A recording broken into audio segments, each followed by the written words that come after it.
कलम उठाकर एक जगह रख दिए और एक बच्चे को हुक्म दिया जो नाबालिग था। उसने उनमें से एक कलम पकड़ा, वो ज़िक्रिया अलैहिस्सलाम का था। उन्होंने मुतालबा किया दोबारा कुरान अंदाजी की जाए। इस तरह सब अपने कलम नहर में फेंक दे। जिसका कलम पानी के मुखालिफ सिमत में चल पड़ा वो बच्ची उसकी कफालत का हकदार होगा। दूसरी बार जब कुरान अंदाजी हुई तो भी हजरत ज़िक्रिया अलैहिस्सलाम का कलम पानी के बहाव की मुखालिफ सिमत में चलने लगा, जबकि बाकी कलम पानी के साथ ही बह गए। उन्होंने फिर मुतालबा किया कि तीसरी मर्तबा अंदाजी की जाए और जिसका कलम पानी की बहाव के साथ चल दिया वो गालिब होगा, जो मुखालिफ से चलेगा वो नाकाम होगा। उन्होंने कलम फेंक दिए तो हजरत ज़िक्रिया अलैहिस्सलाम का कलम पानी के साथ और बाकियों की कलम मुखालिफ सिमत में चल पड़े।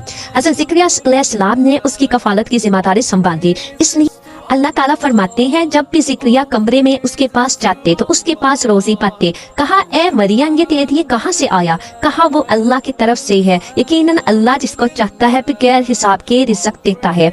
मुफस्सिरीन कहते हैं कि हज़रत ज़िक्रिया अलैहिस्सलाम उनके लिए मस्जिद में एक अच्छी जगह खास करती, उनके अलावा वहाँ कोई न जाता। वो वहाँ अल्लाह की इबादत करते